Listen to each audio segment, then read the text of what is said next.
In the heart of a restless nation, where the air cracked with the friction of broken promises and muffled cries for justice, a boy named Toby was born, not in wealth, nor into the arms of privilege, but in a one-room zinc roof house where the rain drummed louder than hope. Toby's father was a schoolteacher turned bricklayer, his chalk replaced by trowel, his dreams buried beneath someone else's foundation. His mother sold Accra by the roadside, her hands blistered from oil and endless hustling. In their home, books were not luxury, they were lifelines. Old newspapers covered the walls, and his father would read aloud political commentary, like bedtime stories. Toby listened. He watched. He asked questions no one else dared ask. By the time he was 10, he could recite speeches from independence heroes and name every failed promise in their manifestos. He spoke like a leader, even as he fetched water barefoot through alleys flooded with sewage.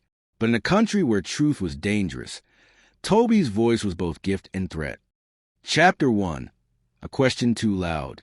It began in secondary school during a mock parliamentary debate organized by a passionate civics teacher, Miss Ogdeng. The topic: should leadership be earned or inherited? Toby stood slowly, clutching a folder of handwritten notes. His uniform was patched, and the soles of his shoes flapped like broken wings. But his voice carried fire. A country is not a family heirloom. Power is not your father's bicycle. Leadership is a debt to the people, not a dynasty's throne. The auditorium fell silent. The principal frowned.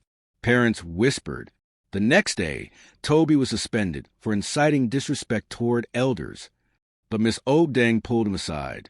They're scared, Toby. Not of you, but of what you're awakening.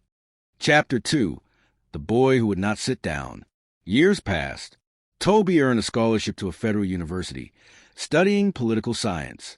He blogged under the name Civic Ghost, exposing corruption, challenging policy, and dissecting budgets in plain language.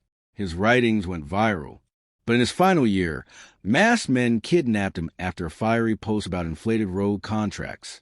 They beat him, dumped him in a ditch.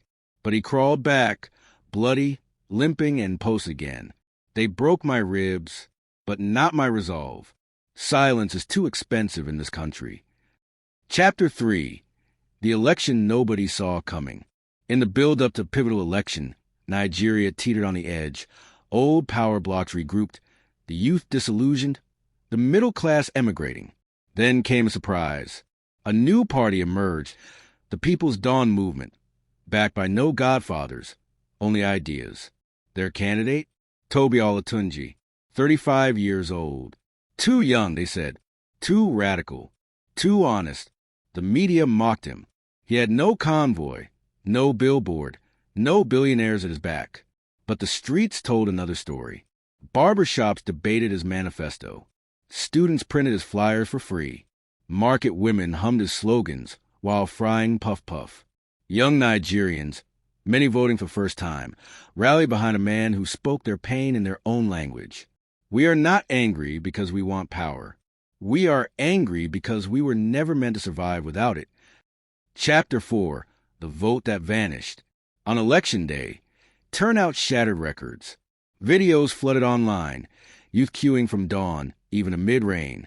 Toby won in urban centers, border towns, even in places where they said he had no chance. Then came the twist. The Electoral Commission server went dark. When it came back, the results had changed. Toby had lost. The ruling party celebrated. And the people, they wept, then marched. Chapter 5. The Silence That Roared. Peaceful protests erupted. Hashtag Our Vote Our Voice trended globally. Elders urged calm. The court stalled. Toby? He refused to incite violence. Instead, he addressed the nation from his room with a candle and a smartphone. I was not chosen by power. I was chosen by the people. And though they denied us the seat, they cannot erase our voice. We are not the losers. We are the awakening. His speech was watched by over 50 million Nigerians, translated into 7 local languages, played on loudspeakers in rural schools. They called him the president who wasn't chosen, but to many, he had already won. Chapter 6. Years later, Toby never held office, but his influence shaped a generation.